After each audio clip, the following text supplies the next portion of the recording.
আমার একটা মেয়ের সাথে দীর্ঘদিন ধরে সম্পর্ক ছিল, এখন নাই, শয়তানের ধোকায় পড়ে পাপে লিপ্ত হয়েছি। এখন আমি যদি তওবা করে ওই মেয়েকে বিয়ে করে ফেলি তাহলে আল্লাহ কি আমাকে ক্ষমা করবেন? ভাইরা আমার, অনেক যুবক ভাইরা এই হারাম এবং পাপাচারে লিপ্ত হয়েছেন, আল্লাহ বুঝ দিয়েছেন, সাথে সাথে ছেড়ে চলে আসেন। যদি সে মেয়ে বিয়ের উপযুক্ত হয়, দিনদার হয়, ভালো মনে হয়, দিনদার মেয়ে তো আর প্রেম করার কথা না। দিনদার মেয়েকে এই 2 নম্বর কাজ করার কথা, কিন্তু তারপরে এমন হতে পারে একসময় সে করেছে, এখন সে দিনের পথে ফিরে আসছে, অথবা এই দিক থেকে তার দুর্বলতা ছিল, অন্য অনেক দিক থেকে মাশাআল্লাহ সে ভালো। তাহলে সব দিক থেকে ভালো হলে পারিবারিকভাবে তাকে বিয়ে শাদী করার উদ্যোগ দেয়, সেটা অবশ্যই প্রশংসনীয় হতে পারে, যদি দিনই কারণে তাকে অগ্রাধিকার দিয়ে আপনি করেন, বিশেষ করে ভালো, এটা হতে পারে। কিন্তু এর কারণে আপনার অটোমেটিক আগের পাপ মাফ হয়ে যাবে, এত সহজ না। আগের পাপ মাফ হওয়ার জন্য আল্লাহর কাছে মাফ চাইতে হবে। কি চাইতে হবে? ক্ষমা চাইতে হবে। আল্লাহ, আমরা ভুল করেছি, মাফ করে দেন।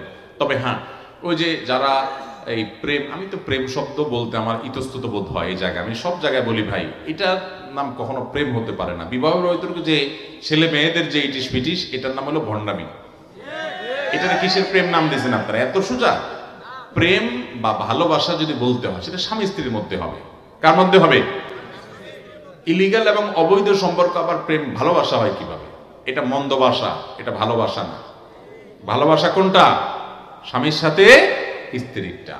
যাই হোক, যদি কেউ এরকম 2 নম্বর কোন সম্পর্কে জড়ায় পড়ে, যেটাকে আপনারা প্রেম বলেন আর কি, এই 2 নম্বরেতে যদি কেউ জড়ায় পড়ার পরে বেশিরভাগ ক্ষেত্রে দেখা যায়, ওই যে ভণ্ডামি কেন বলছি, বেশিরভাগ হলো টাইম পাস।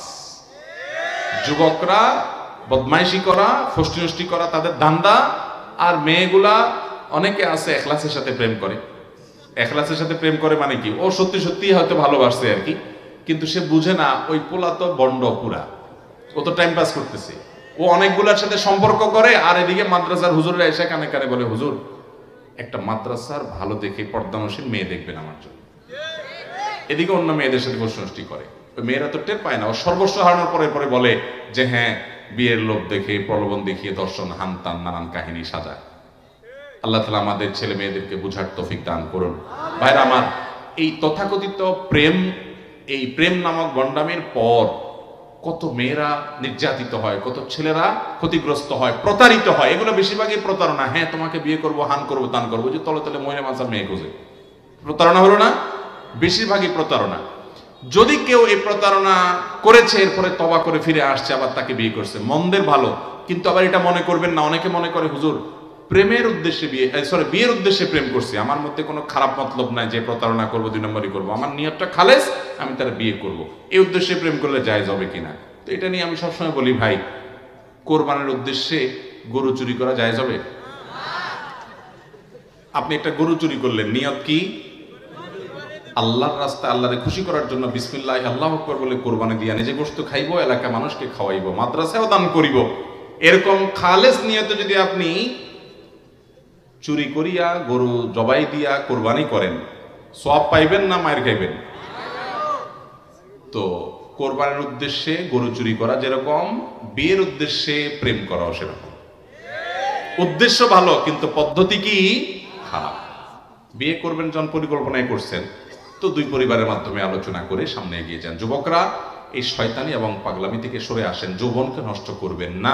পশ্চিমা দুনিয়া শেষ হয়ে গেছে ভাই, ইউরোপিয়ানরা, আমেরিকানরা শেষ হয়ে গেছে, ওদের পারিবারিক কোনো বন্ধন, বন্ডিং বলতে কিচ্ছু নাই। এই দেশের মানুষ অনেক ক্ষেত্রে মনে করে আরে আমরা অনেক মিসকিন, আরে আপনারা অনেক সুখী ওদের চাইতে অনেক দিক থেকে।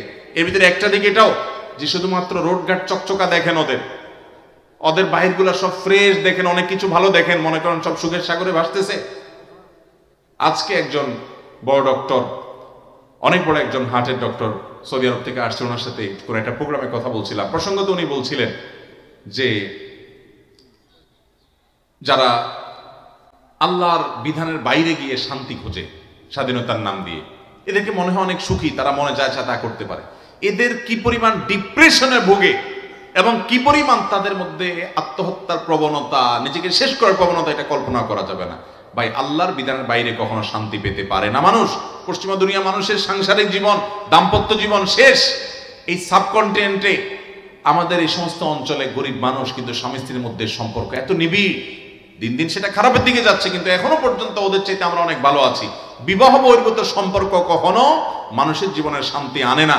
শান্তি আনতে হলে বৈবাহিক সম্পর্কে তারপরে ভালোবাসা নিবেদন করতে হয়। ভাইরা আমার, বিয়ে যখন হয় পারিবারিকভাবে সামাজিকভাবে, তখন একটা কমিটমেন্ট থাকে, একটা বোঝাপড়া থাকে, একটা দায়বদ্ধতা থাকে।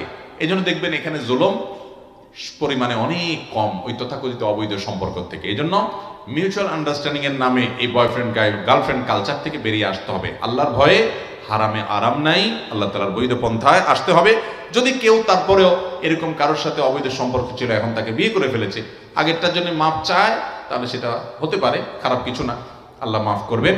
কিন্তু যদি এই নিয়তে করে যে না বিয়ে তো করবো, নিয়ত তো আমার খালেস, তাহলে আল্লাহ তো মাফ করবেই না, ওই 2 নম্বরই করা যাবে। এখন মুশকিল হলো বেশিরভাগই 2 নম্বরই করে, বিয়ের নিয়ত টিয়ত নাই, জাস্ট টাইম পাস। তো এই জন্য যে বিয়ের নিয়তে করে ও মনে করে আমি তাইলে তো নেককার এই যুগে, কারণ সবগুলা টাইম পাসই করে, আমি তো এর মধ্যে ভালো। তো এটা হলো ওই যে সবগুলা গরু চুরি করে এমনি খায়, একটু কোরবানি করে খায়, একটু পার্থক্য হলো আর কি। ভাই আর অনেক প্রশ্ন আছে, কিন্তু আমি আর প্রশ্নে যেতে চাচ্ছি না, কারণ রাত কম হয়ে নাই আলহামদুলিল্লাহ, আমাদেরকে ফজর নামাজ পড়তে হবে। একটা কথা বলে শেষ করি, এ হাদিস আমি বিভিন্ন জায়গায় বলি। আজকে বৃহস্পতিবার রাত, সারা সপ্তাহের মধ্যে সবচেয়ে শ্রেষ্ঠ নামাজ কোনটা জানেন তো আপনারা? জুমার নামাজ তো আছেই, এর বাইরে 5 ওয়াক্ত নামাজের মধ্যে সবচেয়ে সেরা কোনটা?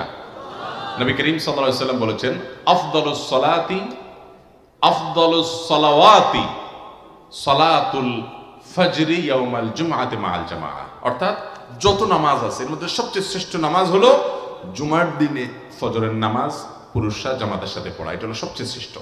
এমনি ফজর নামাজ বিশেষ গুরুত্ব বহন করে, কিন্তু জুমার দিন ফজর জামাতের সাথে পড়া এটা হলো সবচেয়ে শ্রেষ্ঠ নামাজ।